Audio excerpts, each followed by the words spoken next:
তেজগাঁও থেকে এ নিয়ে আরো জানাতে আমাদের সাথে যোগ দিচ্ছেন সহকর্মী Kamrul Hasan Johnny. Johnny, gas সংকটের সবশেষ খবর জানাবেন, গ্রাহকরা কি বলছেন এবং আপনি যে পাম্পে রয়েছেন সেখানের পরিস্থিতিকে। স্বর্ণা, আপনাকে ধন্যবাদ। আপনি ঠিক যেমনটি বলছেন, আসলে গত প্রায় 20 দিন ধরে এই সংকট আসলে চলে আসছে।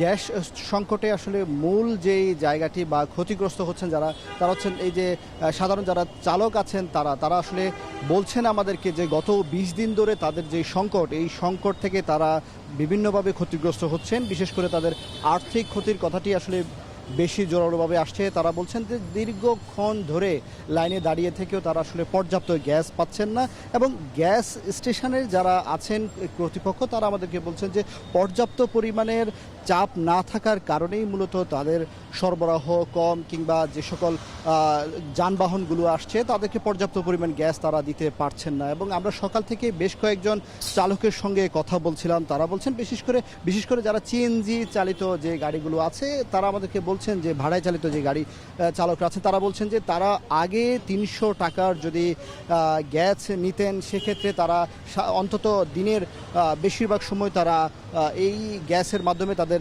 যান চলাচল সচল রেখে তারা আসলে আর্থিকভাবে যথেষ্ট পরিমাণ, অর্থাৎ বিশেষ করে প্রায় 1000 টাকা তাদের লভ্যাংশ থাকতো। সেক্ষেত্রে বর্তমানে তারা যে গ্যাস পাচ্ছেন, আজকে আমরা যে ফিলিং স্টেশনে আছি এখান থেকে আমরা কথা বলে জেনেছি যে যারা চালক আছেন তারা 10 থেকে শুরু করে 50 টাকা পর্যন্ত তারা আসলে গ্যাস পাচ্ছেন। এই গ্যাসে তাদের আসলে অর্ধবেলাও তারা আসলে যেই তাদের যে ভাড়ায় চালিত গাড়ি এটি আসলে চালানো সক্ষম হবে না বলছেন তারা। তো সব কিছু মিলিয়ে স্বর্ণা, আমরা যেটা দেখছি যে এই সংকট কিন্তু গত 20 দিন ধরেই চলে আসছে, এবং শুধু যে ফিলিং স্টেশনগুলোতে গ্যাস নেই বিষয়টা কিন্তু এমন নয়।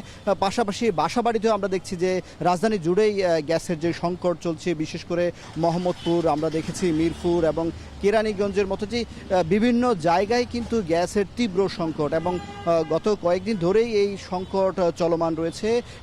এই সংকটের কারণে আর্থিক যেমন ক্ষতিগ্রস্ত হচ্ছেন বিভিন্ন সেক্টর, এই খাতের সঙ্গে সংশ্লিষ্ট যারা আছেন তারা, এবং পাশাপাশি এই সংকট তীব্র হলে জনজীবনে আরও বেশি তীব্র আমরা ক্ষোভ দেখছি যারা গ্রাহক আছেন তাদের মাঝে। সব কিছু মিলিয়ে সাবেক যদি বলতে চাই স্বর্ণা, আসলে এই যে সংকট এটি আসলে দ্রুত সময়ের ভিতরে যদি কাটিয়ে ওঠা না হয় তাহলে কিন্তু এই সংকট ঘনীভূত হবে এবং গ্রাহকদের মধ্যে আরও বেশি ক্ষোভের জন্ম হতে পারে। রাজধানীর গ্যাস সংকট নিয়ে জানাচ্ছিলেন সহকর্মী কামরুল হাসান জনি।